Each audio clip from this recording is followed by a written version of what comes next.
Hola, bienvenidos a mi canal. En este video vamos a determinar la solución para circuitos eléctricos utilizando el método de mallas. Este método de mallas fue establecido por el físico alemán Gustav Robert Kirchhoff, que nació en 1824 y murió en 1887. Estableció en el año de 1846 las dos leyes para las cargas eléctricas en la solución de circuitos eléctricos. Y bueno, tenemos aquí que la primera ley de Kirchhoff dice: la suma de corrientes que entran a un nodo es igual a la suma de las corrientes que salen.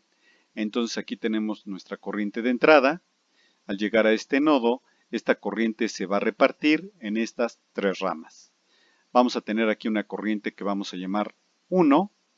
Aquí tenemos una corriente 2 y una corriente 3. Y podemos así tener muchas ramas. Esta ley dice que a la suma de estas corrientes va a ser exactamente igual a la corriente de entrada. Segunda ley de Kirchhoff, o ley de las mallas. Esta ley dice: en un circuito cerrado, la suma algebraica de las diferencias de potencial eléctrico en un circuito es igual a 0.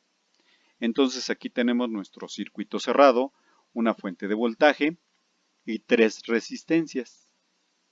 Ahora bien, la corriente que circula por estas tres resistencias van a provocar un diferencial de potencial. Y a la suma de todos estos voltajes, de forma algebraica, nos va a dar igual a 0. También un circuito cerrado se le conoce como malla. Entonces esto es una malla. Ahora bien, vamos a resolver un problema de circuitos mixtos utilizando el método de mallas. Aquí tenemos nuestro circuito eléctrico mixto, alimentado con una fuente de voltaje de 18 volts, alimentando a estas cuatro resistencias. Y el problema plantea lo siguiente: tenemos que calcular el voltaje, la corriente eléctrica, la potencia eléctrica en cada resistencia y la potencia eléctrica en todo nuestro circuito. Entonces, para empezar, lo primero es determinar cuántas mallas contiene nuestro circuito mixto. Nos vamos aquí a nuestro esquema. Tenemos aquí tres resistencias y una fuente de poder. Aquí tenemos un circuito cerrado. Y a este circuito cerrado se le conoce como malla. Aquí tenemos otro circuito cerrado, el cual también se le conoce, repito, como malla. Por lo tanto, nuestro circuito mixto contiene dos mallas. Para llevar un orden, a este le vamos a llamar malla 1 y a este le vamos a llamar malla 2. Siguiente paso. Ahora, vamos a ver cómo se comporta la corriente en nuestras mallas.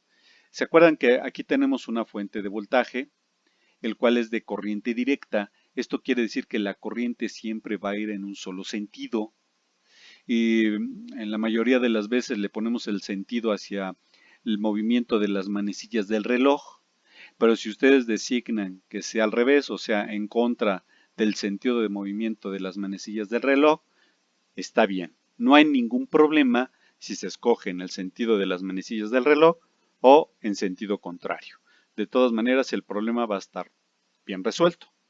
Ahora, vamos a designar aquí que va en el sentido de las manecillas del reloj. A esta corriente que está circulando aquí constantemente la vamos a llamar corriente de la malla 1. Ahora nos vamos con la malla 2. De la misma forma, podemos designar que la corriente vaya en el sentido de las manecillas del reloj o al revés, en contra del movimiento de las manecillas del reloj. Vamos a designar lo mismo, que sea en el sentido de las manecillas del reloj. Repito, da lo mismo. A esto lo vamos a llamar corriente en la malla 2. También es importante encontrar los nodos. ¿Se acuerdan que aquí tenemos dos nodos? El nodo A y el nodo B.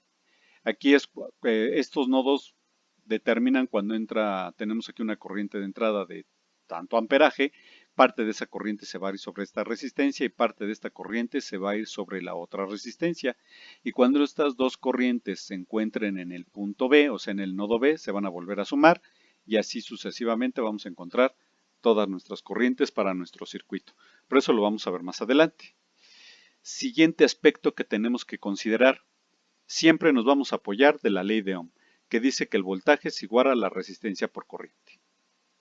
Ahora bien, ya teniendo todos nuestros elementos, vamos a proceder a calcular con un método analítico lo que nos están pidiendo del voltaje y las corrientes y las potencias en nuestro circuito. Entonces, para este método de mallas, vamos a iniciar con la malla 1. Vamos a ver cómo se comporta la corriente en la malla 1. Recuerda tantito que esta resistencia 1, la resistencia 3 y la resistencia 2 están en serie con nuestra fuente de voltaje. Por lo tanto, estas tres corrientes producen una caída de voltaje de nuestra fuente inicial. Entonces vamos a poner aquí el primer elemento que encontramos, que es nuestra fuente de energía. Luego seguimos el caminito de nuestra corriente. Vamos aquí y nos topamos con la resistencia 1. Si multiplicamos la resistencia 1 por la corriente de la malla 1, vamos a obtener el voltaje, como tenemos aquí en la ley de Ohm. Pero como está en serie, se le debe de restar. Entonces tenemos aquí que es menos la resistencia 1 por la corriente 1 nos da el voltaje en la resistencia 1. El negativo recuerden que es porque es una caída de voltaje. Seguimos aquí nuestro caminito y nos topamos ahora con la resistencia 3.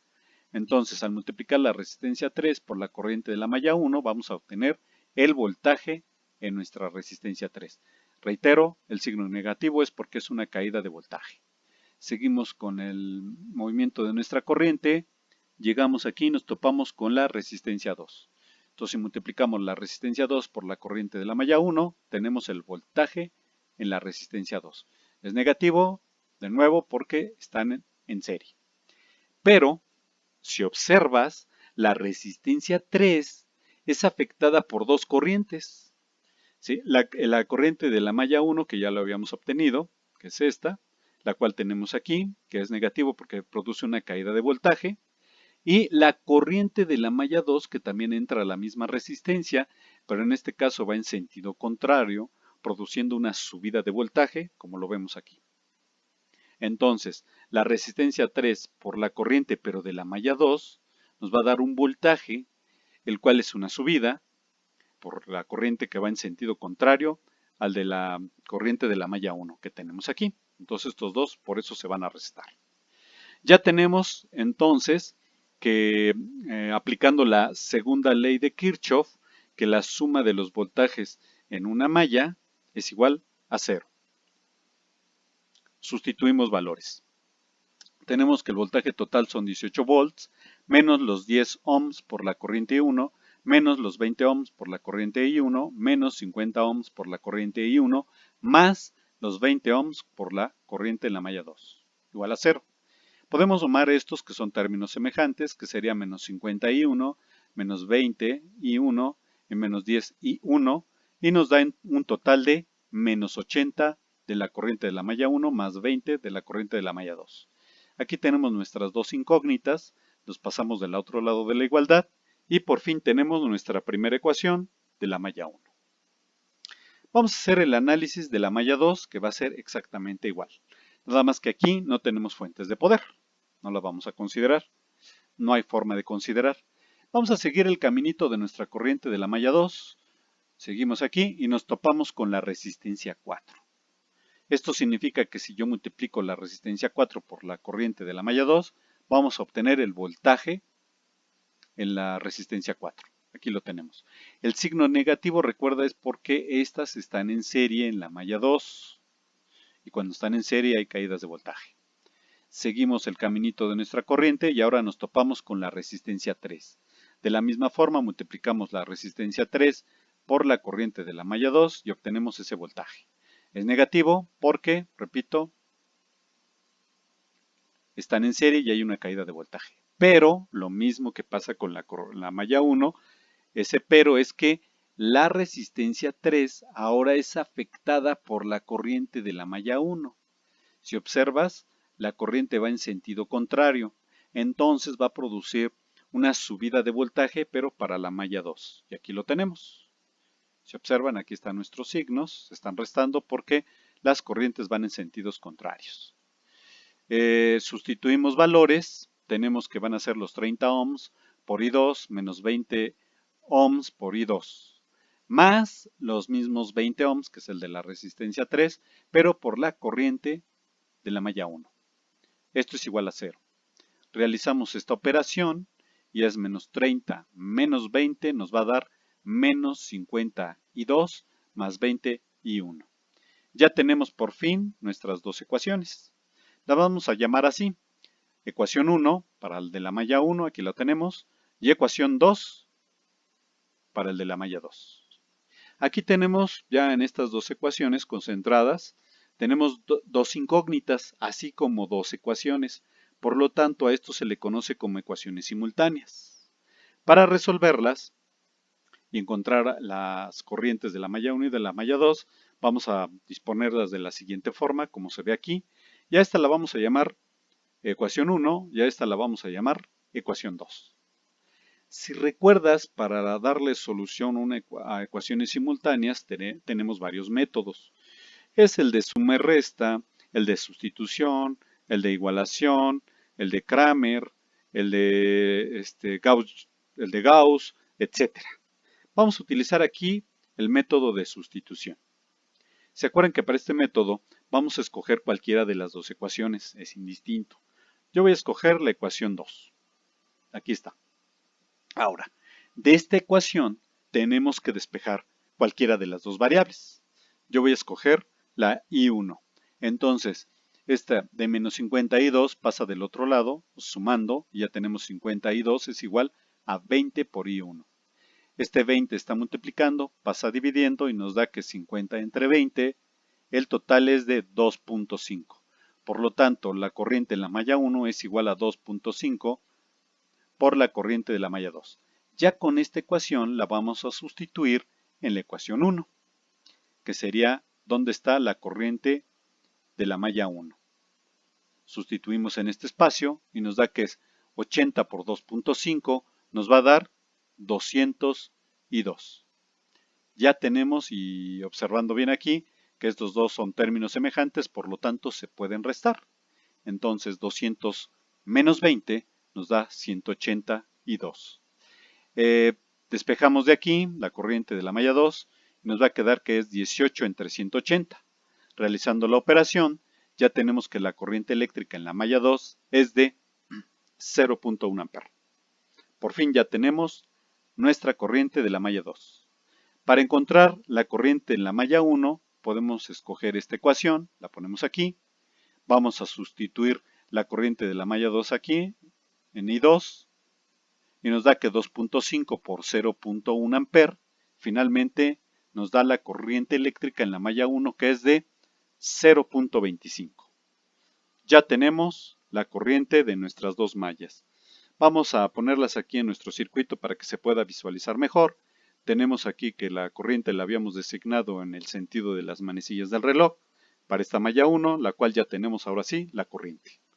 Para la malla 2, de la misma forma, la vamos a determinar en el sentido de las manecillas del reloj y tenemos aquí que va a ser un valor de, para la malla 2, una corriente de 0.1 amper. Aquí está. ¿Se acuerdan que teníamos por ahí un detalle? Esta resistencia es afectada por estas dos corrientes. Entonces, para obtener la corriente que circula del nodo A al nodo B, simplemente tenemos que restar estas dos. Quedando así, la corriente de AB va a ser igual a 0.25 menos 0.1 amper y nos da en total la corriente eléctrica para el nodo A al nodo B de 0.15 amperes. Y aquí la tenemos. ¿Por qué lo pusimos en el sentido hacia abajo? Porque recuerda que el de 0.25 es de mayor magnitud que el del 0.1 y por eso la resultante va a ir hacia abajo. Ya tenemos ahora sí las corrientes para todo nuestro circuito. Vamos a colocar aquí los datos ya que calculamos hace ratito. La corriente eléctrica para la malla 1 es de 0.25 amperes. La corriente eléctrica para la malla 2 es de 0.1 amper. Y la corriente eléctrica del nodo A al nodo B es de 0.15 amperes. Vamos a poner aquí ya nuestro circuito original, donde tenemos nuestra fuente de poder y nuestras 4 resistencias. Y vamos a colocar ahora sí nuestras corrientes que encontramos aquí para determinar cómo le afecta a cada una de ellas. Tenemos aquí la corriente de 0.25 amperes, que si seguimos nuestro caminito, nos topamos aquí con la resistencia 1, entonces ya encontramos la corriente en la resistencia 1 que es de 0.25 amperes. Y esto es porque está aquí en serie. Llegamos a este punto que lo conocemos como nodo. Le vamos a poner nodo A. La corriente al momento de llegar aquí se va a repartir hacia abajo, hacia la resistencia 3. El valor ya lo tenemos, que es de 0.15 amperes. La corriente se va a seguir y va a alimentar a nuestra resistencia 4, que va a ser con 0.1 amperes. Estas dos corrientes, al llegar a este otro punto llamado nodo B, se van a sumar y vamos a tener que 0.15 más 0.1 nos da 0.25 amperes. Entonces ya tenemos la corriente para cada una de nuestras resistencias. Ahora sí vamos a proceder a calcular el voltaje y la potencia que consume cada resistencia. Para esto nos vamos a auxiliar con la siguiente tabla. Para el voltaje, como siempre, nos vamos a auxiliar de nuestra ley de Ohm, que dice que el voltaje es igual a la resistencia por corriente. Y no está por demás para la corriente eléctrica, la despejamos y nos va a dar que la corriente eléctrica es igual al voltaje entre la resistencia. Bueno, vamos otra vez a nuestro esquema, vamos a empezar a colocar aquí nuestros valores. Para la resistencia 1 ya determinamos que su corriente va a ser de 0.25 amperes, la colocamos aquí. Para la resistencia 2, la corriente eléctrica va a ser de 0.25 amperes también. Para la resistencia 3, la corriente eléctrica va a ser de 0.15 amperes. Y finalmente para la resistencia 4, la corriente va a ser de 0.1 amperes. Ahora bien, con esto ya podemos obtener el voltaje de cada resistencia ya que tenemos todas las corrientes. Auxiliándonos con la ley de Ohm que dice que el voltaje es igual a la resistencia por la corriente, pues vamos a empezar con la resistencia 1. El voltaje de la resistencia 1 es multiplicando los 10 ohms por los 0.25 amperes y nos va a dar un voltaje de 2.5 volts para la resistencia 1. Para la resistencia 2, de la misma forma, 50 ohms por 0.25 y nos va a dar un voltaje de 12.5 volts para la resistencia 2. Para la resistencia 3 tenemos que son los 20 ohms por los 0.15 amperes y nos va a dar 3 volts. Y finalmente para la resistencia 4 tenemos que es 30 ohms por 0.1 amper y nos da esos 3 volts. Vamos a observar algo antes de seguir. Podemos verificar que vamos bien porque el voltaje para dos resistencias en paralelo siempre es el mismo y si observas nos dio exactamente el mismo voltaje. Esto es una señal de que vamos bien. Ya tenemos los voltajes para las cuatro resistencias, la corriente eléctrica para las cuatro resistencias, por lo tanto ya podemos calcular la potencia que consume cada resistencia. Nos vamos a auxiliar con la siguiente ecuación, que dice que la potencia es igual al voltaje por la corriente. Para la resistencia 1 tenemos entonces que 2.5 volts por 0.25 nos da una potencia de 0.625 watts.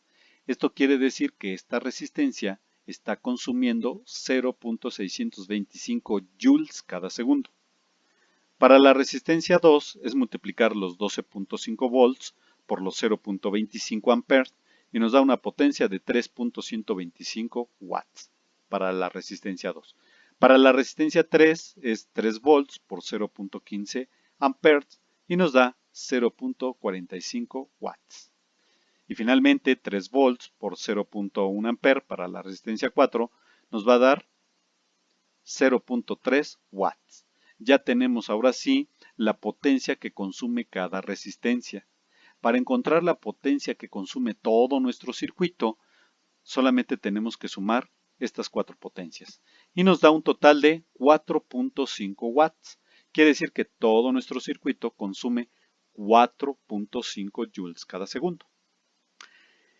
Y ya para terminar, vamos a probar si estamos bien en todos los datos que acabamos de obtener. Y para eso vamos a obtener también la potencia total multiplicando el voltaje total por la corriente total. Sustituimos datos aquí, ya es 18 volts por 0.25 amperes y nos va a dar una potencia total de 4.5 watts, que es exactamente lo mismo que nos dio aquí al sumar las potencias de nuestras cuatro resistencias. Por lo tanto, nuestro problema está bien. Espero te haya gustado el video.